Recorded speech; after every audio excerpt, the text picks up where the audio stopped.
Heute im Unboxing der Traxxas TRX4 Sport in der High Trail Edition, aber nicht in diesem schönen Blau, sondern in der wunderbaren Farbkombination Grau kombiniert mit einem richtig schicken Giftgrün. Viel Spaß bei diesem Video.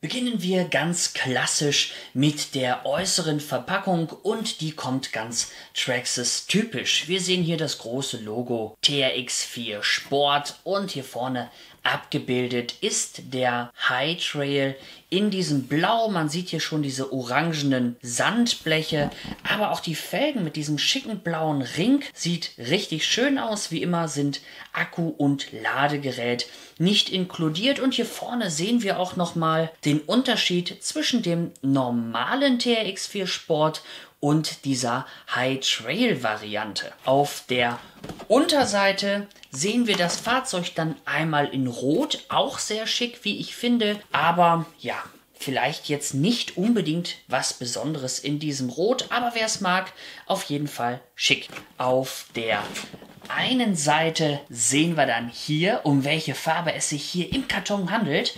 Und da können wir schon so eine kleine Aussicht bekommen auf dieses Grau mit dem Grün. Wie ich finde, die beste Farbkombination. Und auf der anderen Seite sehen wir dann hier auch nochmal die Front von dem Fahrzeug in Blau. Auf der Rückseite sehen wir das Fahrzeug dann einmal im Seitenprofil, hier auch wieder in der Farbe Rot. Und die wohl spannendste Seite, die sehen wir hier. Hier sind so ein paar Besonderheiten, so ein paar Features nochmal aufgeführt. Hier sehen wir auch das Fahrzeug nochmal und hier auch das Chassis. Der Karton an sich ist schön bedruckt und wäre jetzt auch was ich mir wohl in mein Zimmer stellen würde. Die Verpackung ist das eine, damit fährt es sich aber äußerst schlecht im Gelände. Deswegen wollen wir das Ganze natürlich mal aufschneiden und reingucken, was sich jetzt hier verbirgt. Wir schauen mal. So, als erstes kommt uns hier natürlich die Funke entgegen. Und jetzt schau mal, was wir hier haben. So, noch ein Stückchen. Und, sieht man schon was? Ja, guck mal hier, wir sehen schon dieses leichte Giftgrün. Das sieht gut aus. Komm, den holen wir raus. Die Spannung steigt und da kommt er. Da kommt er. Guck mal hier, ganz vorsichtig, da sind nämlich noch so ein paar Sticker drin. So, den Karton packen wir mal vorsichtig zur Seite. Da ist er. Da ist er. Gucke mal. Das sieht doch mal richtig cool aus. So cool, dass wir uns das jetzt im Detail anschauen. Ich bin jetzt mal ganz leise, damit du das Auspacken hier mal genießen kannst.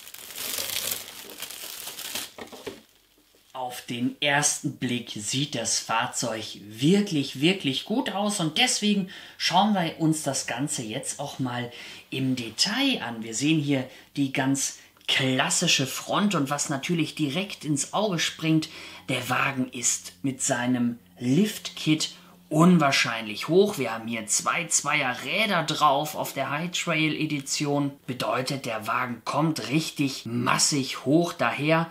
Wir haben hier die schicke Stoßstange mit diesem wirklich coolen Neongrün. Das ist auch durchgefärbter Kunststoff. Das ist nicht einfach irgendwie lackiert. Und hier an den Portalachsen sehen wir auch an dem Differentialgehäuse, dass auch dieses hier in diesem Grün daherkommt. Und das steht dem Fahrzeug gerade mit dieser grauen Farbe richtig richtig gut. Die Stoßstange, die ist so ein bisschen keilförmig, schmiegt sich super an die Lexan-Karosserie an und auch hier vorne dieses so ein bisschen in Alu-Optik gezeigte Windenelement, das gefällt mir hier richtig gut. Schauen wir uns hier das Ganze mal an. Macht einen stabilen Eindruck, geht jetzt nicht so schnell kaputt, kann man aber sicherlich auch mal gegen eine Metallstoßstange austauschen, aber dann auf jeden Fall hier diese Akzente mitnehmen, die machen das Fahrzeug wirklich besonders. Schicker Kühlergrill, TRX4, so wie sich das gehört. Auch die Lampen, wirklich klasse, im Inneren mit so ein bisschen Chrom dazu. Das Ganze mit einem Lichtkit, das sieht sicherlich sehr, sehr gut aus. Wenn wir das Fahrzeug mal so ein bisschen drehen, dann fällt hier auf der Motorhaube eine besondere Sache auf, nämlich wir haben diese Karosseriehalterung mit diesen Splinten gar nicht mehr, sondern dieses Fahrzeug hat die Karosseriehalterung, wie teilweise jetzt bei Traxxas bei dem ein oder anderen Modell schon üblich ist, hier in den Innenkotflügeln. Bedeutet also, wir können hier 2 Klammern rausziehen, die Karosserie lösen, zack, wieder draufsetzen, dann ist sie fest und das kommt der Optik hier natürlich sehr, sehr zugute. Wir haben hier noch angedeutete Lufteinlässe in Kunststoff, hier nochmal an dem Powerdome 2 TRX4 Aufkleber, auch sehr schick gemacht. Die Scheiben sind wie immer nicht klar, sondern es handelt sich hierbei um einen schwarzen Aufkleber. Hier kommen schicke Außenspiegel, die gefallen mir recht gut. Was mir bei den Spiegeln jetzt ein bisschen fehlt, das ist hier wirklich so ein spiegelndes Glas. Hier ist einfach nur so ein Aufkleber in der Optik, aber spiegeln tut hier nichts. Die Bodenfreiheit, die ist natürlich wirklich beeindruckend, das ist Wahnsinn.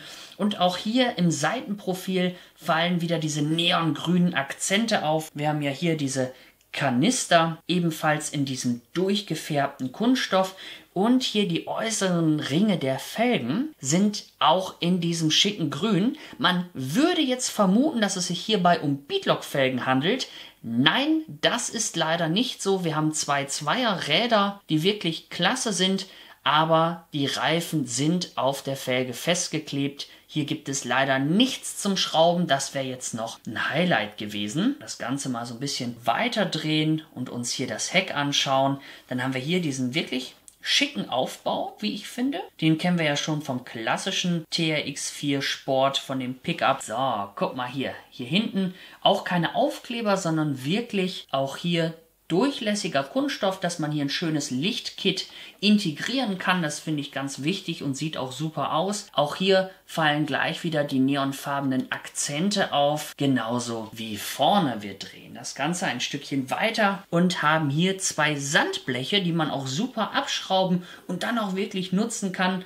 Und ja, das matcht einfach super, wenn man im Wald unterwegs ist und die Sandbleche einfach zum Fahrzeug passen. Finde ich ziemlich cool. Ansonsten sieht die Beifahrerseite genauso aus wie die Fahrerseite auch, mit dem kleinen, aber feinen Unterschied, dass hier oben dann noch ein kleiner Schnorchel dran ist. So, einmal ringsherum. Ich finde ihn wirklich sehr gelungen und in der Farbkombination würde ich ihn tatsächlich auch kaufen. Was in dieser Position auch wirklich gut zur Geltung kommt, das ist dieser wirklich sehr, sehr gute Böschungswinkel von 63 Grad. Damit kann man ja schon fast vorne an eine Wand fahren und da hochkraxeln. Finde ich wirklich toll gemacht. Also der dürfte im Gelände richtig, richtig gut gehen. Die schicke Optik ist die eine Sache, die Technik die andere. Wir lösen jetzt mal die Karosserie. Also das finde ich wirklich eine ganz tolle Neuerung.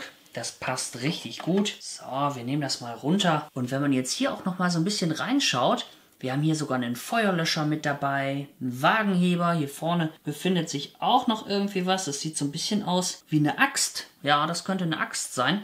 Also hier vielleicht diese Scale-Details noch mal so ein bisschen anmalen, die Klinge der Axt oder so. Dann kommt das auch noch mal richtig gut zur Geltung. Gefällt mir sehr gut. Beim Chassis treffen wir dann tatsächlich auf altbewährtes. Hier gibt es jetzt nicht wirklich viel Neues. Wir haben unseren klassischen 550er Brushed Motor von Traxxas mit 21 Turns, wasserfeste Empfängerbox, unseren klassischen Regler und das war's auch schon. Wir haben hier natürlich den TRX4 Sport, bedeutet, du kannst hier nicht zwischen zwei Gängen wählen. Genauso kannst du die Differentiale nicht öffnen, macht aber gar nichts. Ich habe mir privat auch zwei TRX4 Sport gekauft und bin wirklich super damit zufrieden. Hier noch das klassische Traxxas Lenkservo und hier vorne auf die Platte passt super gut so ein S1 Soundmodul. Die Kotflügel hier sind wie immer super dafür geeignet, um den ganzen Dreck so ein bisschen draußen zu halten. Wir sehen hier auch die Öffnungen, falls man das große Lichtkit einbauen möchte. Jetzt schauen wir hier nochmal unter das Fahrzeug. Wir haben hier unsere bekannten Portalachsen und das macht alles wirklich sehr, sehr schönen Eindruck. Die extra langen Alu-Stoßdämpfer funktionieren auch wirklich gut. Ich finde es schon fast ein bisschen straff, aber das kann man ja noch einstellen. Wir gucken mal, ob hier irgendwas schleift. Das tut es nicht. Also am inneren Kotflügel passiert schon mal gar nichts. Wir lenken hier auch mal so ein bisschen. Ja, aber da kommt bei normaler Fahrweise, kommen diese Riesenräder, ja, vielleicht im Grenzbereich mal hier vorne an die Stoßstange. Ansonsten hält sich das alles sehr in Grenzen. Es ist alles sehr auf die Performance ausgelegt. Der Wagen ist einfach unfassbar hoch. Das Akkufach hier in der Mitte ist auch genauso, wie man es kennt. Ich finde, das ist das beste Akkufach, was ich je gesehen habe bei Traxxas. Du kannst es hier wechseln, einmal schmalere Akkus, einmal höhere Akkus. Auch das alles bekannt schon aus den Vorgängermodellen. Sollte ich hier irgendwelche Details vergessen haben oder du nochmal eine spezielle Frage hier zu irgendwelchen Bestandteilen haben solltest, dann schreib das doch jetzt gerne mal in die Kommentare. Und auch in dieser Position möchte ich mal schauen, ob irgendwas schleift und das macht einen guten Eindruck. Gerade bei diesen High-Trail-Fahrzeugen sehen wir ja immer wieder, dass diese Bös an den Radkästen hier am Schleifen sind, an der Karosserie. Aber hier sieht das doch ganz gut aus. Also wirklich, da muss man schon ganz hart in den Grenzbereich gehen, dass dann da irgendwas anfängt zu schleifen. Ansonsten macht das wirklich einen guten Eindruck. Also ich glaube nicht, dass man hier wirklich viel Probleme hat, wenn man damit im Gelände unterwegs ist. Aber was war denn noch im Lieferumfang enthalten? Zum einen diese wunderbare Kunststofftüte mit einer Bedienungsanleitung. Und hier haben wir auch nochmal solche Aufkleber für die Kotflügel. Wer möchte, kann die also auch noch in matt schwarz haben. Unser Radkreuz ist auch mit dabei. Und die klassische Fernsteuerung vom TRX4 Sport, wie ich finde, einer der besten Fernsteuerungen, die es so am Markt gibt, weil du kannst alles schnell einstellen, was du brauchst. Sie liegt gut in der Hand und ich mag sie einfach. Ich hatte da bisher nie Probleme mit. Die interessanteste Frage, wie immer zum Schluss, was kostet der Spaß? So wie das Fahrzeug hier steht, liegen wir bei etwa 520 Euro. Was bekommst du für diesen Preis? Du bekommst ein wirklich super Crawler-Chassis, was in der Sportversion schon, wie ich finde, richtig, richtig gut geht. Jetzt aber nochmal deutlich höher und mit zwei Zweier-Reifen. Dazu kommt eine, wie ich finde, sehr schöne Farbkombination in diesem Grau und diesem Neongrün und ein paar schicke Scale-Details. Du hast die Möglichkeit, ein Lichtset einzubauen. Das Fahrzeug kommt ready to run und dürfte im Gelände wirklich extrem gut performen. Würde ich mir das Fahrzeug für den Preis kaufen? Na, ich würde vielleicht schauen, ob ich das Ganze in einem halben Jahr in einem gebrauchten Zustand bekomme, vielleicht dann 100 Euro günstiger, aber ansonsten macht der schon echt einen richtig guten Eindruck. Wir haben schöne Scale-Details hier nochmal angebracht und wer jetzt nochmal anfängt, den ein oder anderen farblichen Akzent zu setzen, gerade auch hier hinten beim Wagenheber oder bei der Axt, der könnte noch einiges rausholen, gerade auch mit diesem schicken Lichtkit vielleicht noch dazu. Das sollte dieses Fahrzeug auch nochmal deutlich aufwerten. Mir gefällt er richtig gut. Wie ist deine Meinung zu dem Fahrzeug? Schreib es mir jetzt unten in die Kommentare. Bis dahin, ciao!